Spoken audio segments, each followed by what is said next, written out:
جب ہمارے نبی کا وصال ہوا تو ظہر کی نماز کے قریب تھا، تو نماز کا وقت انٹر ہوا تو بلال اذان دینے چڑھے. جب اشہد ان محمد کہا تو ہچکی بند گئی اور آواز بند ہو گئی اور کافی دیر تڑپتے رہے.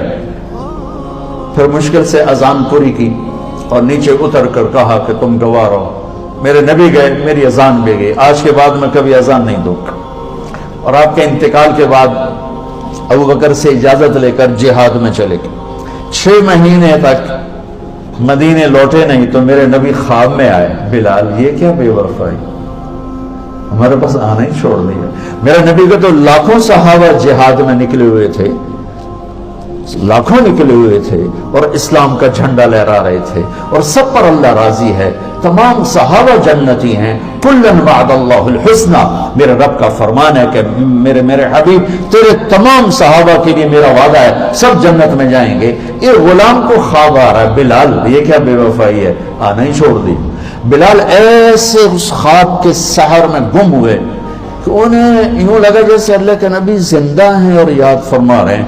انہوں نے اسی وقت اونٹنی تیار کی، 3 ہفتے کا سفر 1 ہفتے میں کیا، دن رات اونٹنی کو بھگایا اور مدینے میں انٹر ہوتے ہی نعرے لگانے شروع کر، یا رسول اللہ میں آ گیا، میں آ گیا. جب قریب پہنچے تو پھر خیال ہے کہ آپ تو فوت ہو چکے ہیں. پھر اس کی چیخ نکلی، قبر سامنے تھی اس وقت، اور جا کے قبر پہ گر گئے ایسے. کہا یا رسول اللہ میں تو آ گیا ہوں، آپ کہاں؟ نماز کا وقت داخل ہو گیا تو سب مدینے والوں کو شوق ہوا کہ آج بلال اذان دے. اور بلال تو قسم کھا چکے تھے کہ میں نے اذان نہیں دینی. تو سارے صحابہ گئے حسنین کے پاس. حسن حسین میرے نبی کی آنکھوں کی ٹھنڈک. کہا بچو آج صرف آپ ہمارا کام کروا سکتے اور کوئی نہیں کروا سکتے. انہوں نے بچوں نے کہا کیا؟ ایک 7 سال کے تھے، ایک 6 سال کے تھے. کہا آج بلال سے کہو اذان دے، اور کسی کی نہیں مانیں گے، ابو بکر بھی کہیں گے تو نہیں مانیں گے. تو یہ دونوں بچے آئے، حسن 7 سال کے تھے، حسین 6 سال کے تھے. کہنے کہ چچا ایک درخواست. تو ان کو ایسے کہنے لگایا کہ تم تو میری آنکھوں کی، میرے نبی کی آنکھوں کی ٹھنڈک ہو. کیا؟ درخواست نہ کہو، حکم کرو. کہا آج اذان تو دیتے.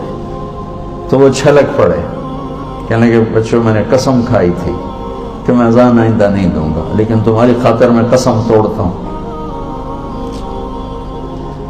جب وہ اس دیوار پہ چڑھنے لگے جہاں چڑھ کے اذان دیتے تھے تو اسی وقت ہی لوگوں کی سانسیں بند ہو گئی، سانس روک گئی، لمحات تھم گئے جیسے سورج کو بھی کہیں قرار آ گیا ہو.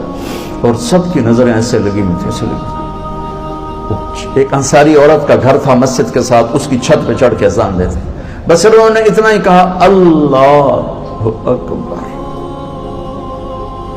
تو مدینے میں ماتم بچ گیا اور چیخ و پکار مچ گئی اور عورتیں چیختی ہوئی گھروں سے باہر نکل آئیں اور یوں لگا جیسے اللہ کے نبی کا زمانہ واپس آ گیا. یہ عزت اس غلام کو کہاں سے ملی ہے؟ در مصطفیٰ سے.